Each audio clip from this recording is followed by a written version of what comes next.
नमस्कार. राज्यसेवा पूर्व परीक्षा अगदी आता 20 दिवसांवरती आहे. हा व्हिडिओ सुरू करण्याच्या आधी मी तुम्हाला सर्वात पहिल्यांदा इथे काही दाखवू इच्छितो की बाबांनो 20 दिवसात परीक्षा कशी पास करा ह्याच्यासाठीचा हा व्हिडिओ नाहीये. तो फुकट टाइमपास मला तुमच्याबरोबर करायचा नाहीये. कदाचित ते करण्यासाठी खूप सारे व्हिडिओज हे फेसबुकवरती, इंस्टाग्रामवरती आणि आता तर यूट्यूबवरती सुद्धा अवेलेबल आहेत. या पुढल्या 20 दिवसांमध्ये तुम्ही काय केलं पाहिजे याविषयी मला तुमच्याशी बोलायचं आहे. सर्वात पहिल्यांदा फिजिक्सवालामध्ये आम्ही स्ट्रॅटेजी व्हिडिओज ऑलरेडी घेतलेले होते. त्यानुसार आय होप तुम्ही अभ्यास केलेला असेल.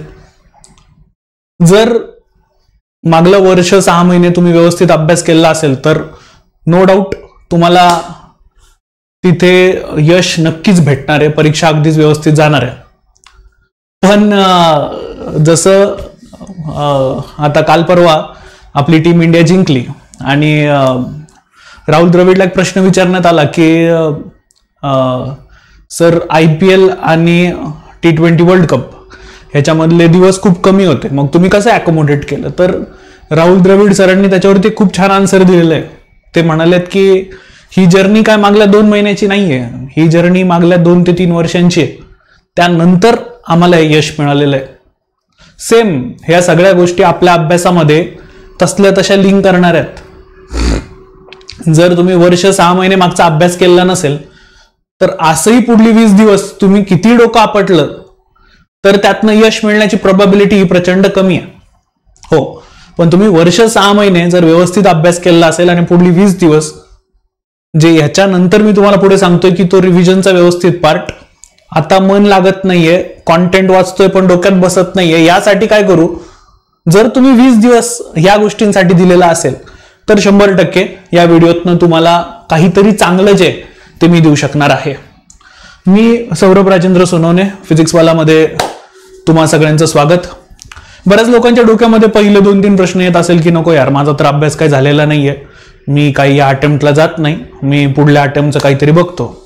तर अशा विद्यार्थ्यांना सगळ्यात पहिल्यांदा मला सांगायचंय की मित्रांनो, ही स्लाइड आहे बघा तुमच्या समोर एक मस्तवाली, ज्याच्यात तुम्ही तुमचं ड्रीम मोठं ठेवा, तुमचा गोल सेट करा आणि आता ऍक्शन घ्या. पुढला अटेम्प्ट द्यायचा हे सगळं डोक्यातनं काढून टाका. पुढचे जे 20 दिवस आहे ते अगदी व्यवस्थित, जर तुम्ही छान अभ्यास केलेला असेल तर पुढली 20 दिवस जर तुम्ही व्यवस्थित देत असाल तर मला असं वाटतं की रिव्हिजन फक्त एक छान जर झाली तर त्यातनं तुम्हाला खूप काही मिळू शकतं आहे. मी स्वतःच व्हिडिओ 20 दिवस कमी बाकी असताना काय करू यावरती बनवतोय, पण त्यात तुम्हाला मी स्वतः सांगतो की आता दिवस मोजणं बंद करा तुम्ही. झालं आता 20 दिवस आहेत समोरचे, इट्स ओके. सर्वात पहिल्यांदा पॅनिक मोड ऑफ करून टाका. Panic mode is not good. आता क्रिकेटचा माहोल आहे सगळ्याचा सगळा आणि अगदी टीम इंडिया जिंकलेली आहे. त्याच्यामुळे परत एकदा तेच उदाहरण देऊन मी तुम्हाला सांगतो की रोहित स्वतः म्हणाला की मी रात्री व्यवस्थित जेवलो नाही, व्यवस्थित झोपलो नाही. पण या सर्वांचा इम्पॅक्ट मी माझ्या प्लेयर्सवरती टाकला नाही. मी माझ्या प्लेयरला फक्त सांगितलं की तुझी ही जबाबदारी ती तू पार पाड, तुझी ही जबाबदारी तू पार पाड, दॅट्स इट.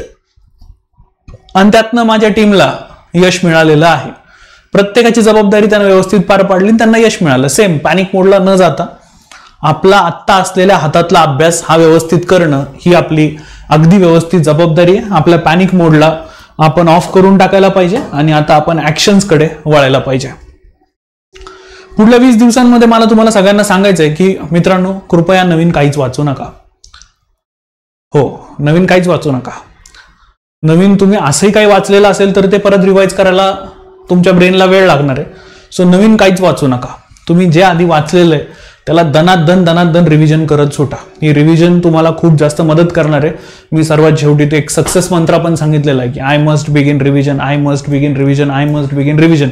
मला आता फक्त रिव्हिजनकडे लक्ष द्यायचं आहे. सी, मानवी बुद्धी आहे ना ही खतरनाक आहे, ती विसरते आणि ती कदाचित आपली चांगली क्वालिटी सुद्धा आहे. तर मग एखाद्याला एखादं दुःख आलं असतं तो वर्षानुवर्ष रडतच बसला असता, अरे मला हे दुःख आलं आहे की नाही. जसं मागल्या वर्षी आपण वर्ल्ड कप हारलो तर आपण रडतच बसलो असतो की अरे आम्ही हारलो.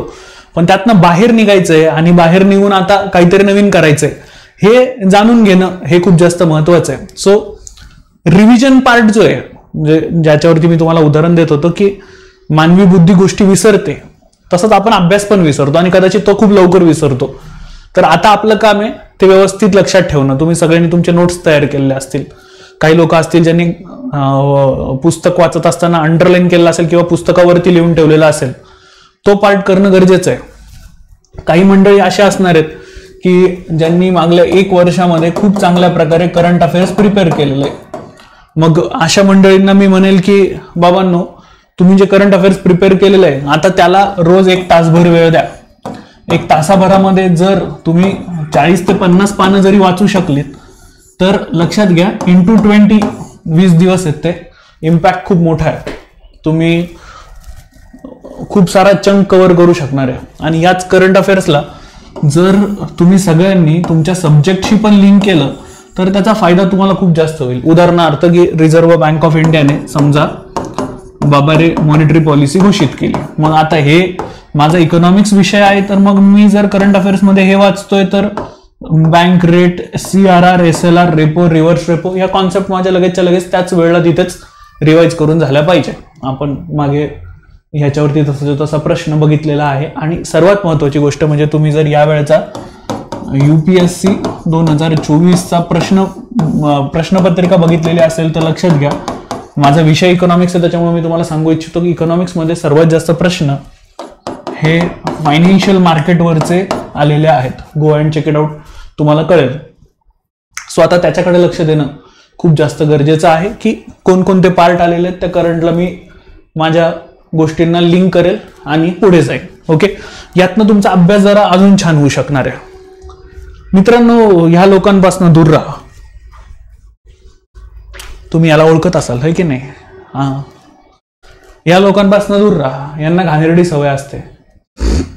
म्हणजे 3 इडियट्स मधला चतुर, तुम्हाला आठवत असणार तो की परीक्षेच्या बरोबर आदल्या दिवशी दरवाजाच्या खालून काय काय टाकून द्यायचं, लोकांचे डोके भटकवायचे. तसेच आपले काही मित्र असतात बरोबर परीक्षेच्या आधी, अरे तू हे मॅगझिन वाचलं का, त्यातलं करंट अफेअर्स लय महत्वाचं आहे, अरे याचा पार्ट तर लय महत्वाचा आहे, तू वाचला का, अरे तू याचं हे केलं का, हे लय महत्वाचं आहे. असं येतात, आपल्या डोक्यामध्ये व्हायरस टाकतात आणि झाला आपल्या डोक्याचा सगळ्याच्या सगळा खुराडा करून टाकतात. सो मित्रांनो, माझं तुम्हाला सगळ्यांना सांगणं आहे की कृपया या लोकांपासून दूर राहा. तुम्हाला असं कोणी सजेशन द्यायला आलं त्याला सरळ सांगायचं, बाबा रे तू कर, तुला यश भेटलं तर मला पण नक्की सांग, मी मेन्सला त्याचा वापर करतो. आता मला काही सांगू नको, मी माझ्या स्ट्रॅटर्जीने पुढे जाईल. आणि तुमची स्ट्रॅटर्जी खूप क्लिअर असली पाहिजे. ते म्हणजे की बाबा रे या 20 दिवसांमध्ये मला फक्त रिव्हिजन करायचे, मला वेगळं काही करायचं नाहीये. वेगळं नवीन काही वाचायला गेलं तर कार्यक्रम होऊ शकतो आहे. ओके, कारण त्यावेळेला डोकं तुम्हाला उत्तर देऊ शकतं की बाबा रे माझा काही अभ्यास झालेला नाहीये किंवा मला प्रॉब्लेम्स येतात किंवा माझं हे वाचन नाही झालं, त्याच्यामुळे कॉन्फिडन्स कमी होऊ शकतोय. माझं तुम्हाला परत सगळ्यांना सांगणं आहे की आता तुम्ही GSचे 2 तास आणि CSATचे 2 तास काय करतात यावरती सगळं डिपेंड आहे. अभ्यास आता त्याचा इम्पॅक्ट जो आहे तो 20-30% उरलेला आहे. तुम्ही आता हे 2 तास कसे घालवतात आणि त्यासाठी पुढले 20 दिवस कसे रिव्हिजन करतात मॅटर्स अ लॉट मित्रांनो. हे खूप जास्त मॅटर करणार आहे. What to do, as I always use to say की MPSC नेहमी म्हणते की भाई आपला पॅटर्नच वेगळा आहे आणि खरंच MPSCचा पॅटर्न वेगळा आहे. दरवेळेला नवीन तुम्हाला व्हेरिएशन्स दिसतील, दरवेळेला काहीतरी नवीन करताना MPSC तुम्हाला दिसेल. मित्रांनो बघा, विद्यार्थी दशकामध्ये आणि स्पर्धा परीक्षेच्या विद्यार्थी दशकामध्ये जो एक मेजर फरक आहे तो म्हणजे की विद्यार्थी दशकामध्ये तुम्ही FY SY TY ज्यांनी इंजिनिअरिंग केलेले ते फायनल इयर आदल्या दिवशी पुस्तक वाचायचं, चांगलं घोटायचं आणि दुसऱ्या दिवशी जाऊन पेपरवर ओकायचं, हे आपण केलेलं आहे. पण स्पर्धा परीक्षा जरा वेगळी आहे कारण सिलेबस खूप मोठा आहे आणि आता सगळा दारोमदार हा GS वरती आहे. CSAT वरती पण आहे, मी CSAT वरती बोलणार आहे जरासं, पण आता सगळं दारोमदार हा GS वरती, त्याच्यात जास्तीत जास्त स्कोरिंग झालं पाहिजे. आता काही मंडळी हे काही गोष्टी पसरवतात की एवढा अटेम्प्ट झालाच पाहिजे, तेवढा अटेम्प्ट झालाच पाहिजे. माझा त्यांना प्रश्न आहे की जर त्या दिवशी पेपर हार्ड गेलेला असेल आणि तुम्ही आता पोरांना एवढं दणकवून रगडा लावून सांगतात की जा 70 आणि 80 अटेम्प्ट करून या, जर पेपर हार्ड असेल तर 70 आणि 80 अटेम्प्ट करणं गरजेचं आहे का? हा माझा पहिला प्रश्न आहे. दुसरा माझा प्रश्न आहे की जर पेपर इझी असेल तर तुम्ही म्हणतात ते 70 अटेम्प्ट कर, मग 70 अटेम्प्ट करून चालेल का? 80 अटेम्प्ट करून चालेल का? नाही, मग त्यावेळेला तर पेपर पूर्ण अटेम्प्ट करावा लागेल. त्यामुळे विद्यार्थी मित्रांनो, जर तुम्ही माझा व्हिडिओ बघत असाल आणि ऐकत असाल तर एक प्रांजळ मत आहे, स्वतःला अटेम्प्टच्या लिमिटमध्ये टाकू नका. Be like Rohit Sharma. तिथं जायचंय आणि मला खेळायचंय, दॅट्स इट. इथपर्यंतच स्वतःला ठेवा. मग मी पहिल्या बॉलला आउट झालो तरी चालेल, पण मला तिथे जायचंय आणि खेळायचंय. माझा बेस्ट परफॉर्मन्स मला तिथे द्यायचा आहे, दॅट्स इट. त्यामुळं कृपया नम्र विनंती आहे माझी तुम्हाला सगळ्यांना की अटेम्प्टचं लिमिट स्वतःला टाकू नका की मी इतके अटेम्प्ट करायचे, मला तितके अटेम्प्ट करायचे. मग परफॉर्मन्सचं प्रेशर येईल आणि त्या परफॉर्मन्सच्या प्रेशरमध्ये तुम्ही स्वतःचा जीव घ्याल. त्यामुळं कृपया तसं करू नका. त्या परफॉर्मन्सचं टेन्शन स्वतःवरती लादू नका. तुमचा नॅचरल गेम जो आहे तो तिथे जाऊन तुम्हाला खेळायचा आहे, याकडे लक्ष द्या. आता जर आपण प्रिव्हियस इयर क्वेश्चन्स कडे बघितलं तर जाणून बुजून मी तुम्हाला सांगतोय की हा एक पार्ट आहे की ज्याच्यात स्वतः या बॅकग्राऊंडचे विद्यार्थी सुद्धा म्हणतात समजा ना काय चाललेलं आहे ते म्हणे आयुष्यामध्ये, आहे की नाही. सो मग पुढल्या 20 दिवसांमध्ये मी कोणत्या गोष्टींचा अभ्यास करायचा आहे हे पण ठरवून घ्या. ते ठरवण्यासाठी मी सजेस्ट करेन तुम्हाला की बाबांनो, तुम्ही सर्वात पहिल्यांदा आधी 2011 पासून ते 2023 पर्यंतचे एस्पेशली MPSC राज्यसेवेचे जरा पेपरच हातात घेऊन घ्या की बाबा रे, हा घटक मला महत्वाचा वाटतोय. माझ्या याच्यातले प्रश्न पण चांगले सुटतात आहेत, जे चांगले सुटतात आहेत ते जास्त सोडवा आणि त्याची रिव्हिजन आत्ता करा. उदाहरणार्थ समजा माझा एखादा स्टुडंट असेल आणि त्याला इकॉनॉमिक्स व्यवस्थित जात असेल, मी स्वतःहून त्याला म्हणेल बाबा रे, पहिल्यांदा इकॉनॉमिक्स हातामध्ये घे आणि सगळ्या गोष्टी व्यवस्थित करून टाक. 20 दिवस उरलेत ना तुझ्याकडे हातामध्ये, तुला आता 6 सब्जेक्ट आहेत. मी 7 नाही म्हणणार, मी 6 म्हणेल. का? कारण करंट अफेअर्सला तुम्हाला रोज वेळ द्यायचा. मग तुझ्याकडे 6 दिवस. मग एक काम कर, तू साहित्रिक 18 रोज 3-3 रोज इधर जर तू अभ्यास जसा करत असेल त्यानुसार आर्स किंवा मग 3 दिवस असं तुझ्या अभ्यासाला वेळ देऊन टाक. असं इतकं साधं कॅल्क्युलेशन आहे. ओके, सुरुवात मग इकॉनॉमिक्स पासून कर, तुला जर आवडतंय तर. मग तुला कळतंय की माझे सायन्समध्ये गफलतच होती, स्पेशली जे आर्ट्स आणि कॉमर्स बॅकग्राऊंडचे स्टुडंट आहेत त्यांची जर सायन्समध्ये गफलतच होती की नाही सर, किती डोक्यात घालण्याचा प्रयत्न केला, फिजिक्स, केमिस्ट्री, बायो आणि वर्ण त्याच्या आजूबाजूचा पार्ट याच्याशी आपला जवळजवळचा संबंध नाही, आल्यास तो काल्पनिक आहे. म्हणजे फक्त टुक्का मारला आणि तो बरोबर आलेला आहे, असा काल्पनिक प्रकार आपल्या बरोबर होतोय. ठीक आहे, इट्स ओके, डझंट मॅटर. मग तर तुम्ही सरळ तेच काम करा, सायन्सला वेळ द्या, पण शेवटी वेळ द्या की जे वाचून झालेलं आहे ऍटलीस्ट स्टेट बोर्ड मी माझं व्यवस्थित करून घेईल, जे काही संदर्भ पुस्तकं मी केली होती ती व्यवस्थित करून घेईल. पण मग आता यांच्याकडे मी जाईल. बऱ्याच विद्यार्थ्यांचा हा इश्यू असणार आहे की सर प्रयत्न करतोय पण नाही, माझ्याकडनं आता ना परत चुकीचे थॉट्स येतात आणि रिव्हिजन व्यवस्थित होत नाही. या सिच्युएशनला एक काम करा, मार्केटमध्ये खूप सारे MCQ टाईप बुक्स अवेलेबल आहेत, ते उचलून आणा आणि तुमच्या विषयाची रिव्हिजन करायला घ्या MCQ थ्रू. ओके, हा एक बेस्ट पर्याय असू शकतो. कारण प्रश्न जेव्हा आपण सोडवत असतो ना तेव्हा आपली इफिशियन्सी अजून जास्त वाढते. आपण फिजिक्सवालावरती साधना नावाची बॅच आणलेली आहे, त्याच्यात माझे सेशन्स जे सकाळी 9:30 पासून सुरू पण होतात ते इकॉनॉमिक्ससाठी. येऊन बसा, जेवढे चांगले बेस्ट प्रश्न घेता येतात तेवढे 1-1.5 तासात मी पण घेण्याचा प्रयत्न करेन. तर मग ज्यांना GS मध्ये हा प्रॉब्लेम होतोय त्यांनी ही गोष्ट फॉलो करा. बाकी पर्टिक्युलरली सब्जेक्ट वाईज मी काय करावं हे आत्ता सांगण्याची वेळ नाहीये आणि मी त्याकडे पण जाणार नाहीये की बाबा रे धर इकॉनॉमिक्सचं तू आता पब्लिक फायनान्स वाचून टाकतं बरं, FRBM वरती प्रश्न होता, इयर वरती प्रश्न होता, रेव्हेन्यू डेफिसिट केलंय का तू, झिरो बेस बजेटिंग वरती प्रश्न होता ते वाचलंय का तू. आता ती वेळच नाहीये, मला तुम्हाला पॅनिक मोडमध्ये असंही टाकायचं नाहीये. त्यामुळे मी त्याच्याकडे जाणारच नाही की सब्जेक्ट वाईज हे वाच, ते कर. नो. CSAT. आता परवा एका विद्यार्थ्याशी जेव्हा बोलणं झालं तेव्हा तो म्हणाला सर मी काय CSAT करतच नाही. त्याच्यात काय 120 मिनिटामध्ये मला फक्त 40 क्वेश्चन बरोबर सोडवायचे आहेत. हे काय आपने बाय हात का खेले, होऊन जाईल. थांबा, असं करू नका बाबांनो, एवढे ओव्हर कॉन्फिडेंट बनू नका. जर हा पेपर हार्ड आला तर काय कराल? तुमचं GS छान गेला एकदम, म्हणजे आता कळतंय की बस आउट ऑफ मार्क आहेत, आपल्याला चांगलं सगळं होतंय. पण इथं जाऊन जर GS मध्ये राडा झाला तर काय करायचं? तर स्वतःला ते 3 ते 5 ची सवय लावा. त्या 3 ते 5च्या वेळामध्ये ऍटलिस्ट रोज 1 तास ऍटलिस्ट मी सांगतोय कॉम्प्रिहेन्शन वरती जा. कॉम्प्रिहेन्शनचे क्वेश्चन सोडवा रोज 3 ते 4 तरी किमान. तुमच्या ब्रेनला सवय लावा, स्वतःला आदी बनवा मी मान्य करतोय की 66 मार्क तुम्हाला कसेही पडतील, 33% पास व्हायचंय म्हणजे 66 मार्क तुम्हाला पाडायचे 200 पैकी. मी मान्य करतोय कसे पण होतील, पण मग गफलतीत राहून नाही चालता येणार ना आपल्याला. गफलतीत राहून नाही चालता येणार. गडबड झाली तर काय करायचं? त्या पिचवरती जिथे फायनल मॅच खेळली जात होती तिथे त्यांच्या स्पिनरचे बॉल लई भारी फिरत होते. या आपल्या स्पिनरच्या बॉलांना काय झालं तुम्हाला तेच कळत नाहीये. ते हे 66 मार्क मला कसेही पडतील, ओव्हर कॉन्फिडंट होऊ नका. गडबड झाली तर काय करायचं? आपलं अख्खं वर्ष इन्व्हेस्ट केलंय आपण, हे नीट लक्षात ठेवा. अख्खं वर्ष, मग परत ह्या ऍडसाठी अख्ख्या वर्षभर थांबायचंय. त्यामुळं गफलत करू नका. तुम्ही आधी काही केलेलं नसेल, इट्स ओके, डझंट मॅटर. आता करा. 20 दिवस आहेत तुमच्याकडे.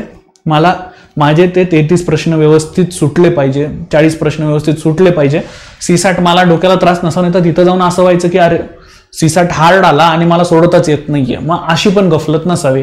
त्यामुळं नम्र विनंती आहे की ज्यांना असं वाटतं की माझी सीसॅट मध्ये गडबड आहे, बाकी जे असे इंजिनिअरिंग बॅकग्राऊंड आहे, सीईटी आधीच देऊन बसलेलो आहे, ते काय आमची आधी MBAच्या कॅटचं प्रिपरेशन होतं माझं, अशा विद्यार्थ्यांनी सीसॅटकडे नाही लक्ष दिलं, अख्ख्या वेळ GS केलं तरी चालणार आहे. पण असे विद्यार्थी ज्यांचं गडबड आहे सगळीच्या सगळी, त्यांना बाबांनो नम्र विनंती आहे, ओव्हर कॉन्फिडंट होऊ नका. कारण हा बाबा काही सरळ नाहीये आणि त्यात आपली MPSC त्याचा पॅटर्नच वेगळा आहे, आपण मगाशी पण बघितलं. त्यामुळं बाबांनो ओव्हर कॉन्फिडंट होऊ नका. रोज 1 तासभर तरी प्रॅक्टिस करा. गडबड व्हायला नको तिथे. आपण लक्षात घ्या, ती प्रॅक्टिस तुमची जर परफेक्ट असेल मग तुमची गडबडच होणार नाहीये. मग तिथं तुम्हाला पेपर हार्ड जाण्याचं कारणच नाहीये. GS जबरदस्त करून आलो सीसॅट मध्ये गडबड केली का, आता पेपरच हार्ड आला. त्यांनी GMAT लेवलचा पेपर आणला आणि काही गडबड केली, मग काय कराल? तर त्यावेळेला तिथे होऊ शकतात त्यात गफलत. त्यामुळे तसं न होऊ देता कृपया तुम्ही कॉम्प्रिहेन्शन म्हणा, रिझनिंग म्हणा, मॅथ म्हणा, जे कोणी विद्यार्थी बिलकुल व्यवस्थित आपल्या कंबाईनचा अभ्यास करतात त्यांचा ह्या घटकांवरती खूप चांगला हात असतो, त्यांनी याच्याकडे लक्ष द्या. PSDM वरती मला क्वेश्चन मार्क आहे, परत यांनी UPSC सारखं काही घोळ केला, प्रश्नच नाही टाकायचे आम्हाला PSDM वरचे, प्रॉब्लेम सॉल्व्हिंग, डिसिजन मेकिंग, मग काय करायचं ना.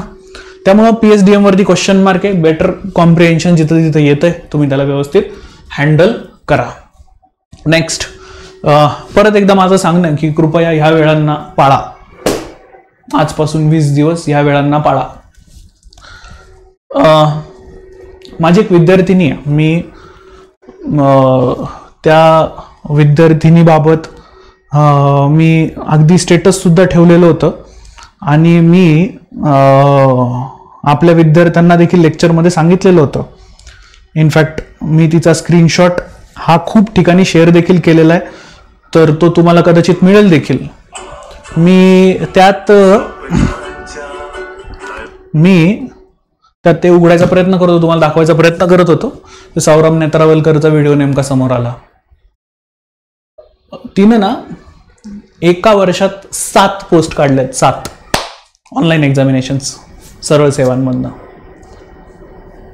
तर मी तिच्याशी बोलण्याचा प्रयत्न केला की म्हटलं ताई हे कसं काय केलं तुम्ही. तिनं ना खूप भारी डोकं लावलेलं आहे, म्हणजे हे तुम्ही पण करा बरं का, खूप मस्त तिने डोकं लावलेलं. ती म्हटली सर ऑनलाईन सरळ सेवांमधला सगळ्यात मेजर जादूची गोष्ट ही आहे की ना समोर क्वेश्चन दिसत असतात तुम्हाला आणि तुम्हाला त्यांचे पटापटा आन्सर द्यायचे आहेत आणि जितक्या कमी वेळांमध्ये तुम्ही जास्तीत जास्त प्रश्न सोडवाल तितका तुमचा स्कोर वाढू शकतोय. मग तिनं स्वतःला सवय लावली. ती राईट हँडेड होती. आता नॉर्मली माझ्याकडे हा समोर माऊस आहे बघा. आता नॉर्मली माऊस आपण असा पकडतो राईट हँडमध्ये, बरोबर.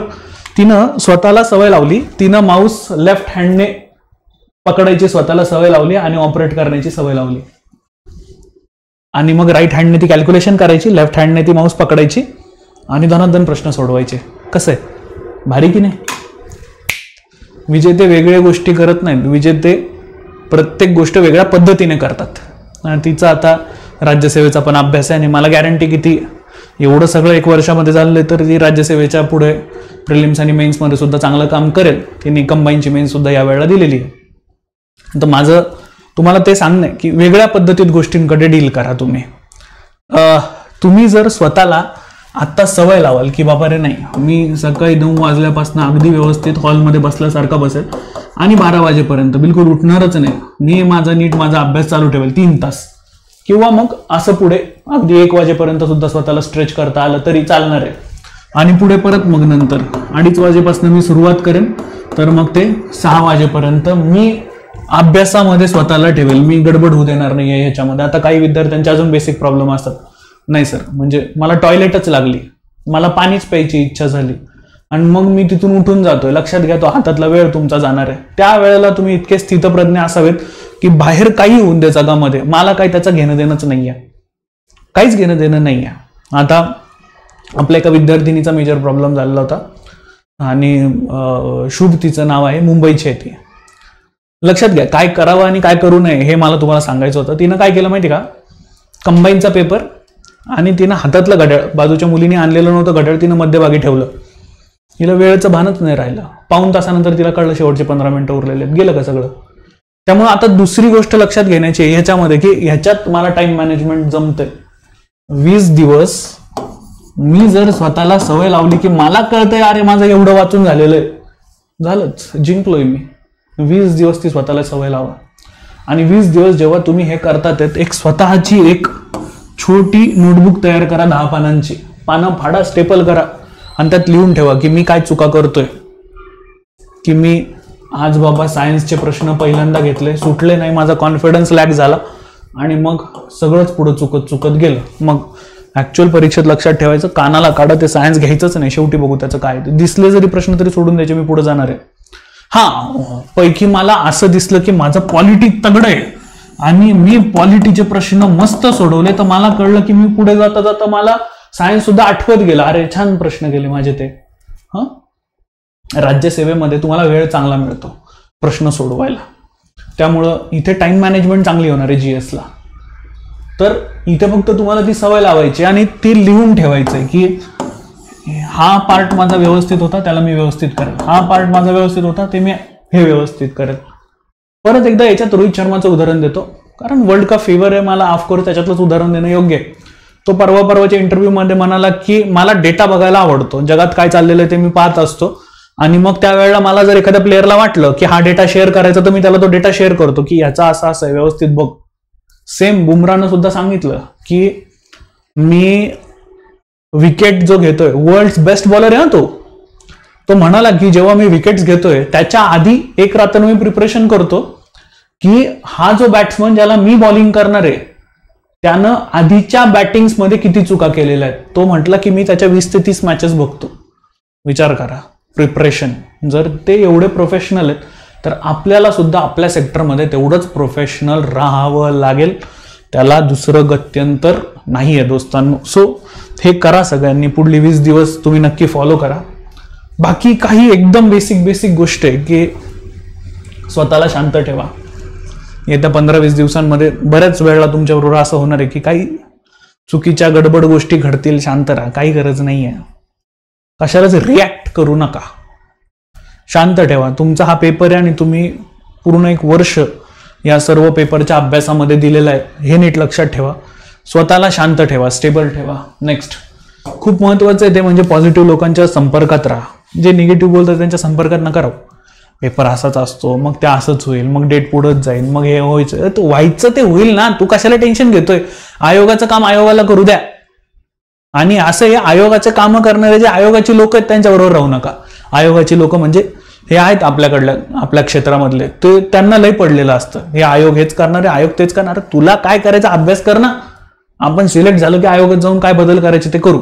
आता इथं आपण किती ठणठण गोपाल करत ओरडत राहिलो की हे करायचं ते करायचं, सिलेक्ट झाल्याशिवाय कोण काळं कुत्र हिंगलावून विचारणार नाहीये. ठीक आहे. सो बेटर थिंग इज अभ्यास करा, गपचूप पास व्हा, मग नंतर रिफॉर्म्स करा. पास होण्याच्या आधी रिफॉर्म्स करायला बसा, तुम्हाला कोण विचारणार नाही तुमच्या रिफॉर्म्सला, कोणतीच कमिटी नाहीये तुमची, लक्षात घ्या. सो पॉझिटिव्ह लोकांच्या संपर्कात राहा जे तुम्हाला अभ्यास करायला प्रेरित करतील. निगेटिव्ह लोकांच्या संपर्कात बिलकुल पण राहू नका. स्वतःला वेळ द्या. मी इथे म्हटलेलो पण आहे की जगातला सर्वात महत्वाचा व्यक्ती त्याला वेळ द्या आणि जगातला सर्वात महत्वाचा व्यक्ती तुम्ही आहात. त्यामुळे स्वतःला वेळ द्या. किमान 1 तास सकाळी चाला. त्या वेळांमध्ये स्वतःला विचारा की मी काल काय चुकलेलो आहे, मी काय गडबड केलेली आहे, प्रश्न सोडवताना मी गडबड करतोय का. मग मी प्रश्न सोडवत असताना विद्यार्थ्यांना एक SOP नावाचा प्रकार देतो, स्टँडर्ड ऑपरेटिंग प्रोसिजर. खूप इझी आहे. 2611 तेव्हा तुम्ही पण तिथे मुंबई फोर्ट परिसरामध्ये फिरत होतात. तुम्ही पोलीस अधिकारी आहे हे समजा, पण तुम्ही वेपनच आणलेलं नाहीये आणि तुम्हाला कळतं की फायरिंग होतीये. मग जाल का तिथे? नाही.